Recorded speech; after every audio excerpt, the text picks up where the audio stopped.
Hi viewers, welcome to our channel. ప్రస్తుతం మనతో పాటు సీనియర్ జర్నలిస్ట్ దాము బాలా సార్ వారితో మాట్లాడదాం. నమస్కారం సార్. నమస్తే సార్, కోల్కతా జూనియర్ డాక్టర్ పైన రేప్ జరిగిన విషయం తెలిసిందే కదా సార్. అంతా కూడా దేశాన్ని కుదిపేసింది. అయితే ఇప్పుడు ఈ కేసులో కొన్ని విషయాలు బయటపడుతున్నాయి సార్. ఆ అమ్మాయి పైన జరిగింది ఒకరు కాదు, గ్యాంగ్ రేప్ చేశారని చెప్పేసి ఒక వార్త వైరల్ అవుతుంది సార్. నిజంగా గ్యాంగ్ రేప్ జరిగినట్టు నిర్ధారణ అయిందా? మరి ఇప్పుడు ఈ ఇన్సిడెంట్లో సిబిఐ వాళ్ళు కూడా ఎంటర్ అయ్యారు కదా. సిబిఐ ఎంటర్ అయిన తర్వాత ఎటువంటి పరిణామాలు చోటు చేసుకున్నాయి? కలకత్తాలో ఆర్జీ కార్ మెడికల్ కాలేజ్ అంటే మన హాస్పిటల్, అందులో ప్రధానంగా లాస్ట్ గురువారం అర్లీ మార్నింగ్ 3 నుంచి 5 గంటల మధ్య ఒక అమ్మాయి, ఆమె పీజీ సెకండ్ ఇయర్ చదువుతుంది, పీజీ ట్రైనీ, పీజీటీ అంటారు, ఆమె మీద అత్యాచారం, హత్య ఈ రెండు జరిగాయి. దాని నుంచి అప్పటి నుంచి పెద్ద ఎత్తున దేశవ్యాప్త ఆందోళన జరుగుతున్నాయి. ఈ సందర్భంగా పోలీసులు సంజయ్ రాయ్ అనే ఒక సివిల్ వాలంటీర్ అంటారు, అలాంటి సివిల్ వాలంటీర్ వ్యవస్థ అనేది బెంగాల్లో ఉంది అన్నమాట. సివిల్ వాలంటీర్స్ ఏం చేస్తారంటే, వీళ్ళు ఒక నిర్మాణం ఉంటుంది, వాళ్ళ వాలంటీర్గా ఉంటారు, వాళ్ళు వెళ్ళి పోలీసులకి హెల్ప్ చేస్తుంటారు. అటువంటి సిస్టమ్ ఉంది. ఈ సంజయ్ రాయ్ కూడా సివిల్ వాలంటీరు. ఇతను ఆ అమ్మాయిని అత్యాచారం చేసి చంపేశాడని పోలీసులు అరెస్ట్ చేశారు. దానికి సంబంధించి ప్రాథమిక ఆధారాలు కూడా ఏంటంటే, ముఖ్యంగా సీసీటీవీలు చూసినప్పుడు ఇతను 7 గంటలకు ఒకసారి వెళ్ళాడు లోపలికి, 11 గంటలకు ఒకసారి వెళ్ళాడు, తర్వాత అర్లీ మార్నింగ్ వెళ్ళాడు, తర్వాత చెవిలో బ్లూటూత్ పెట్టుకొని వెళ్ళాడు, లాస్ట్లో పోయినప్పుడు వచ్చేటప్పుడు అది లేదు. సో అది క్రైమ్ సీన్లో దొరికింది వాళ్ళకి. దాని తర్వాత బట్టలు, రక్తపు మరకలు ఉన్న బట్టల్ని ఉతికేశాడు అతను, బట్ బూట్ల మీద మరకలు ఉన్నాయి. తర్వాత అతని సెల్ ఫోన్లో వీడియోలు చూస్తే కూడా అత్యంత ఘోరమైన పోర్న్ వీడియోస్, ఇట్లా వేరే వాళ్ళని బాధ పెట్టి చూపించే లైంగిక అత్యాచారాలు లేకపోతే లైంగిక కార్యకలాపాలు చేసే శాడిస్టిక్ వీడియోలు ఉన్నాయన్నమాట. సో అతన్ని అరెస్ట్ చేశారు. కానీ ఈ అమ్మాయి వాళ్ళ పేరెంట్స్ కావచ్చు, లేకపోతే డాక్టర్స్ కావచ్చు, దీంతో ప్యాసిఫై కాలేదు. వాళ్ళు సిబిఐ ఎంక్వైరీ అడుగుతున్నారు, తమకు ప్రొటెక్షన్ అడుగుతున్నారు, మిగతా వాళ్ళని అరెస్టులు చేయమని కూడా అడుగుతున్నారు. ఈ క్రమంలో హైకోర్టుకి వీళ్ళు వెళ్ళారు పేరెంట్స్. హైకోర్టు ఇమీడియట్గా సిబిఐకి ఆదేశించింది. సిబిఐ మొన్న సండే నుంచి సిబిఐ ఇన్ఛార్జ్ తీసుకుంది.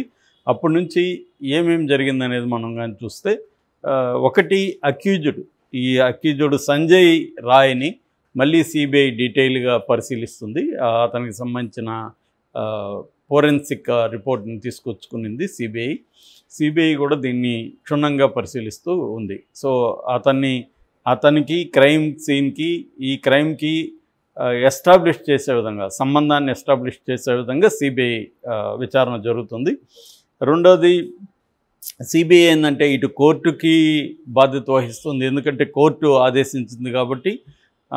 అట్లాగే క్రైమ్ సీన్ని మళ్ళీ క్షుణ్ణంగా ఇంకొకసారి సిబిఐ అదుపులోకి తీసుకొని క్రైమ్ సీన్లో ఉన్న అన్ని ఆధారాలని ఫోరెన్సిక్ సహాయంతో అది పరిశీలిస్తుంది. అక్కడ హెయిర్ కావచ్చు, అక్కడ చేతి ముద్రలు కావచ్చు, పాద ముద్రలు కావచ్చు, క్రైమ్ సీన్ కంప్లీట్గా వాళ్ళు పరిశీలన తీసుకుంటున్నారు. దాని తర్వాత లోకల్ పోలీసుల సహాయం కూడా తీసుకుంటున్నారు. లోకల్ పోలీసులు ఎంక్వైరీలు ఎందుకు వద్దని డాక్టర్లు అన్నారంటే, ఈ సివిల్ వారంటీర్ ఎవరైతే అన్నాడో ఇతను పోలీసులతో కలిసి పనిచేస్తున్నాడు. ఇతను హాస్పిటల్కి అవుట్ పోస్ట్లోనే ఉంటాడనమాట. అందుకని ఇతనికి హాస్పిటల్లో అప్రోచ్ అనేది ఈజీగా ఉంది. హాస్పిటల్లో మొత్తం టెరైన్ అంతా అతనికి బాగా తెలుసు అనమాట. తర్వాత కొత్తగా ఏమైందంటే, గ్యాంగ్ రేప్ ఆరోపణలు వచ్చాయి. గ్యాంగ్ రేప్ ఆరోపణలు ఎందుకు వచ్చాయంటే, ఫోరెన్సిక్ది వచ్చినాక, కంప్లీట్ పోస్ట్ మార్టం వచ్చినాక, సెమెన్ వీర్యము 150 గ్రాముల వీర్యము ఆమె దీంట్లో ఉన్నట్టుగా రిపోర్ట్ వచ్చింది.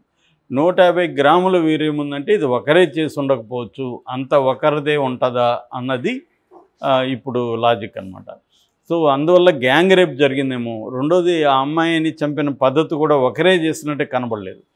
ఆమెకి మెడ ఎముక విరిగింది, ముఖం మీద గాయాలు ఉన్నాయి, మొత్తం మర్మాంగాలంతా బ్లడ్ ఉంది, కాళ్ళు విరిగిపోయింది, తర్వాత కడుపులో ఇంటర్నల్ బ్లీడింగ్ జరిగింది. అత్యంత దారుణంగా అమ్మాయిని చేయడం ఒకడే చేశాడా అనేది కూడా డౌట్ ఉంది. అందుకని ఈ సెమెన్ అండ్ జరిగిన పద్ధతి, ఈ రెండు చూసినప్పుడు ఈ అమ్మాయి మరో నిర్భయన, మరో గ్యాంగ్ రేప్ జరిగిందా అన్నది వస్తుంది. అందువల్ల నిన్న ఒక మాబ్, వాళ్ళు ఎవరు అనేది ఇంకా తెలీదు, వాళ్ళు వెళ్ళి హాస్పిటల్ మీద దాడి చేసి ఎక్కడైతే ఇది జరిగిందో దాన్ని అంతా కూడా ధ్వంసం చేసి అవన్నీ చేశారని చెప్తున్నారు ఆ బ్లాక్ని. సో అదొకటి జరిగింది. దాని తర్వాత కోర్టు కూడా అసలు బిగినింగ్లో ఈ అసిస్టెంట్ సూపరింటెండెంట్ హాస్పిటల్కి పేరెంట్స్కి ఏం చెప్పాడంటే ఇది ఆత్మహత్య అని చెప్పాడు. అలా ఎందుకు చెప్పాల్సి వచ్చిందనేది కోర్టు అడుగుంది. దానికి సంబంధించి అతని మీద చర్య తీసుకునే అవకాశం ఉంది. అట్లాగే సందీప్ ఘోష్ అని ప్రిన్సిపాల్, తను విక్టిమ్ బ్లేమింగ్ అంటారు. విక్టిమ్ బ్లేమింగ్ అంటే విక్టిమ్ని నెగిటివ్గా మాట్లాడే విధంగా ఆయన కామెంట్స్ చేశాడని విపరీతంగా వైరల్ అయింది. దాంతో ఆయన నా కూతురు లాంటిది నేను ఎందుకు చేస్తాను, అది కొంతమంది విద్యార్థులు నాకు వ్యతిరేకంగా చేస్తున్నారని ఇచ్చాడు. అయినా కోర్టు సాటిస్ఫై కాలేదు. కోర్టు ఆయన్ని సుదీర్ఘ లీవ్ పెట్టి వెళ్ళిపోమనింది. రిజైన్ లెటర్ కోర్టుకి సబ్మిట్ చేసి.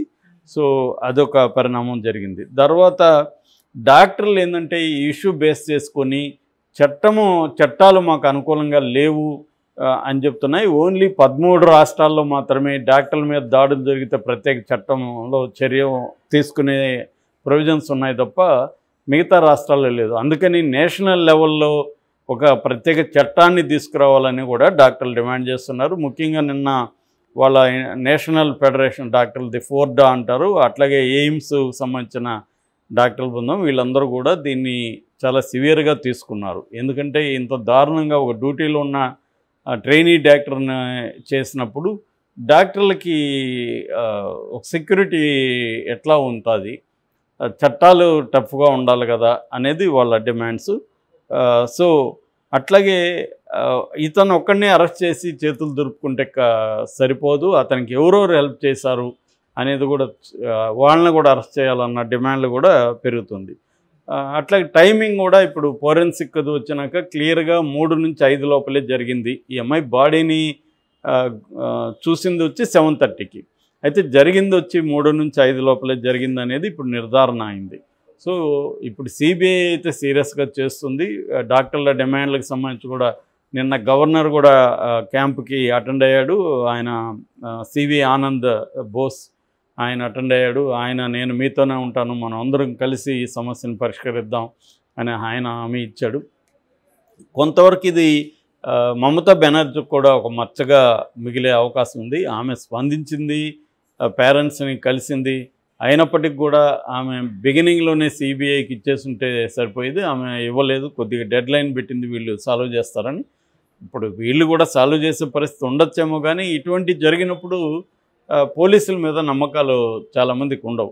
అందుకని సిబిఐ మీద చేస్తారు. సిబిఐ ట్రాక్ రికార్డ్ చూసినా సిబిఐ కూడా డ్రాగ్ ఆన్ చేయడం అనేది కనబడుతుంది. ఎందుకంటే వాళ్ళకున్న స్టాఫ్, వాళ్ళకున్న కేసులు ఇవన్నీ చూసినప్పుడు మనకి ఇన్వెస్టిగేటివ్ ఏజెన్సీలు కావచ్చు, న్యాయ వ్యవస్థ కావచ్చు, మన దేశ జనాభాకి సరిపోయేంత అక్కడ సిబ్బంది ఉండరు.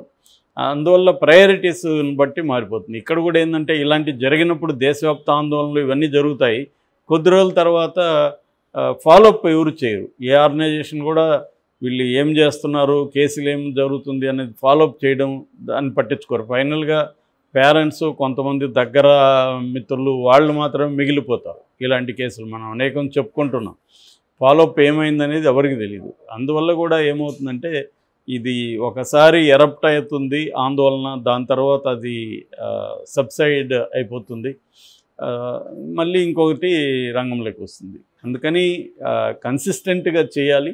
సిబిఐ కోర్టు అయితే హైకోర్టు తీసుకునింది కాబట్టి సిబిఐ కూడా కన్సిస్టెంట్గా దీన్ని త్వరగా ముగించే అవకాశం ఉంది. ఎందుకంటే ఇది నిజానికి అంత కాంప్లెక్స్ వ్యవహారం కూడా ఏం కనబడలేదు. ఇప్పటివరకు చూస్తే మాత్రం సిబిఐ కూడా గ్యాంగ్ రేపు జరిగి ఉండొచ్చు అని సిబిఐ కూడా ఏం చెప్పట్లేదు. ఇది ఓన్లీ ఆరోపణలు, ఆ సెమెన్ బట్టి వాళ్ళు మాట్లాడడం తప్ప గ్యాంగ్ రేప్ స్కోప్ ఏం లేదంటున్నారు ఇతను. ఎందుకంటే సీసీటీవీలో వేరే వ్యక్తులు పోయినట్టుగా అక్కడ కనబడలేదు. ఒకవేళ ఏమన్నా పోలీసులు కూడా దీంట్లో ఇన్వాల్వ్ అయ్యి పోలీసులు ఏమన్నా సేవ్ చేస్తే చెప్పలేం, కానీ అదర్వైజ్ జరగదు. రెండోది, ఇది పొలిటికల్గా కూడా బీజేపీ వర్సెస్ మమతా లాగా కూడా టర్న్ అయిపోయింది. ఎందుకంటే బీజేపీకి మమతాకు పడదు కాబట్టి బెంగాల్లో ఏం జరిగినా దాన్ని పెద్ద ఎత్తున బీజేపీ ఉపయోగించుకుంటుంది. అక్కడ గవర్నర్కి మమతాకు కూడా పడదు. అటువంటి ఒక సిచ్యువేషన్ కూడా అక్కడ ఉంది కాబట్టి దీన్ని పొలిటికల్గా కూడా బీజేపీ మమతా యాంటీకి ఉపయోగించుకునే అవకాశం ఉంది. ఏదేమైనా హైకోర్టు ఇన్వాల్వ్ అయింది కాబట్టి ఒక రకంగా ఆ మేరకు మమతకు కూడా సేఫ్ అని చెప్పొచ్చు. ఎందుకంటే హైకోర్టు ఆధ్వర్యంలో సిబిఐ జరిగినప్పుడు ఆమె మీద ఇంకా నింద వేయడానికి ఏముండదు. సో ఇప్పుడు సిబిఐ చేతిలో ఉంది. దీన్ని ఎంత త్వరగా చేయగలుగుతుంది అనేది. మమతా బెనర్జీ ఏం చేయబోతుందంటే ఆమె ఫాస్ట్ ట్రాక్ కోర్టు పెట్టి దీన్ని త్వరగా ముగించి కార్యక్రమం ఆమె చేసే అవకాశం ఉంది.